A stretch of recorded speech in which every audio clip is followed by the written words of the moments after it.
Every now and then, something truly special just appears out of the blue. One such bike is the new Rotwild EXC. It's not unsurprising that Rotwild have shown this bike here in Finale. We saw it launched a few weeks ago.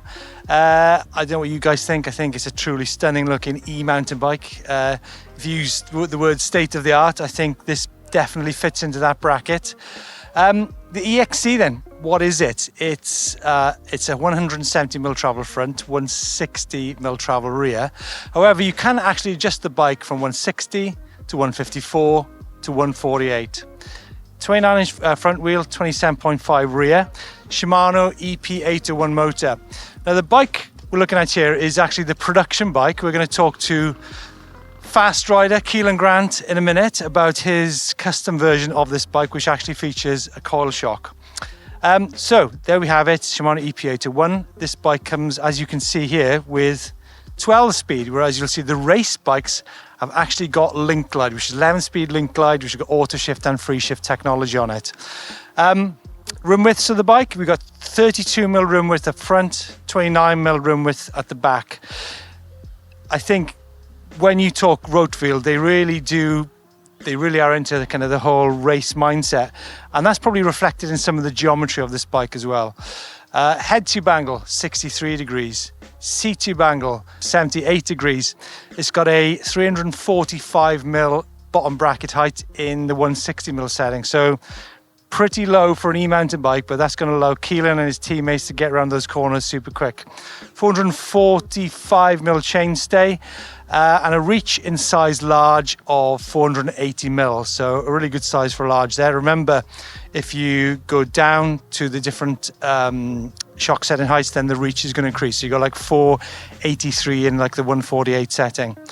Time now, I think, to have a quick chat with Kelan about his pro bike. So here's your man from north of Belfast, south of Belfast. Where's Tyrone? It's in Ireland, Tyrone, from a small town called Oma. Kelan, you made the change to e-bike racing. You've been racing Enduro racing since 2015. Pretty successful, I have to say, but now this is a big shift surely for you. Yeah, absolutely massive. I think e-bikes have come in a big way and they're here to stay for sure.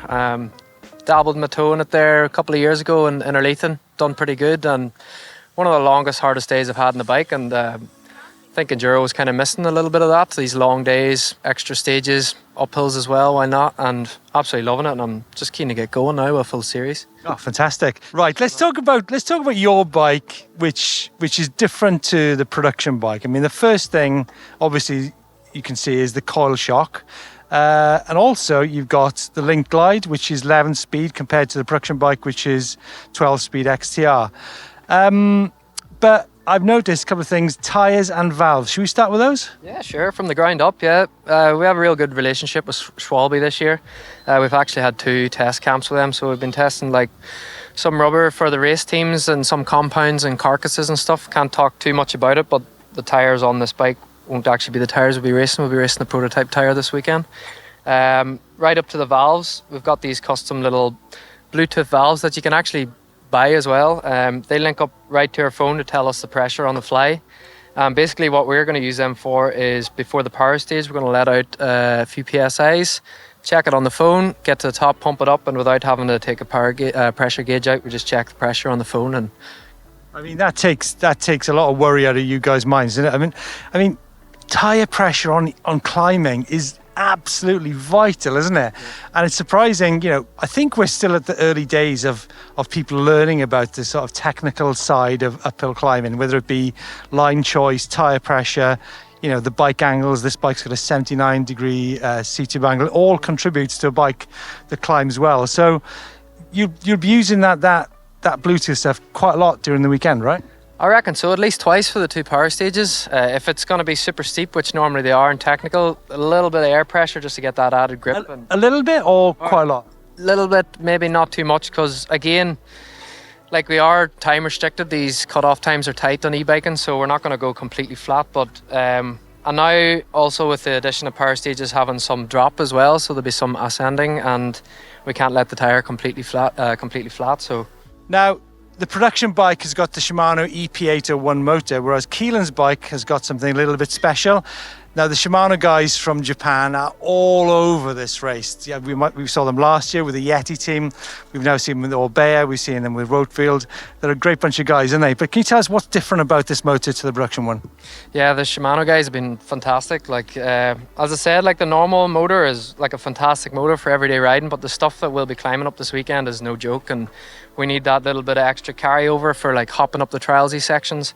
Also, the delivery of power will just be that little bit quicker than your standard motor.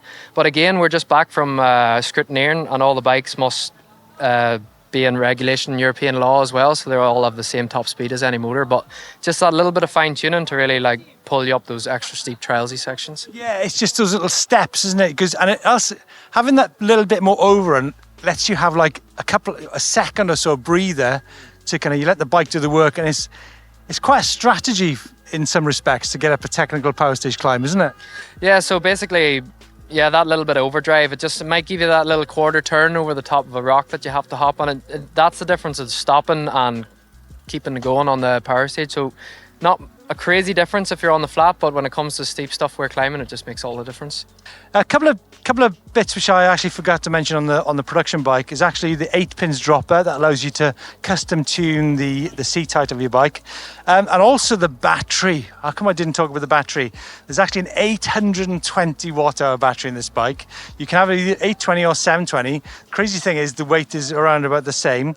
Easy to dismount the battery with just that gold button there, and a weight. Now the production bike weighs in around about 22 kilos. So when you consider the range of this bike, the travel of this bike for that weight is pretty mind-blowing. But your bike, Kelan, has actually got a coil shock, so we're probably adding a little bit to it. You've also got your bits and pieces on there. It's still going to be around about 22, 23, isn't it? Yeah, as you said, like this bike, super light, super agile. It's the closest e-bike riding to a normal bike I've ever had. Like I don't have to change too much of my riding tactics or style. I can just ride this like a normal bike, and it doesn't feel the weight's holding me back too much. With the coil, just adds that little bit of damping. I've always been a coil man the whole racing career, and I just feel safe on it. Doesn't heat up too much in the sun, and just adds that little bit of extra damping that I think you need for racing. Have you been in the sea yet? I haven't been in the sea yet, but I think today's the day. And how long have you been in Italy? Just a couple of weeks or something out there. He said 6 weeks. Kelan, thanks so much. Folks, you've got XTR brakes. Looks like it's 203mm rotors on there. Crank length?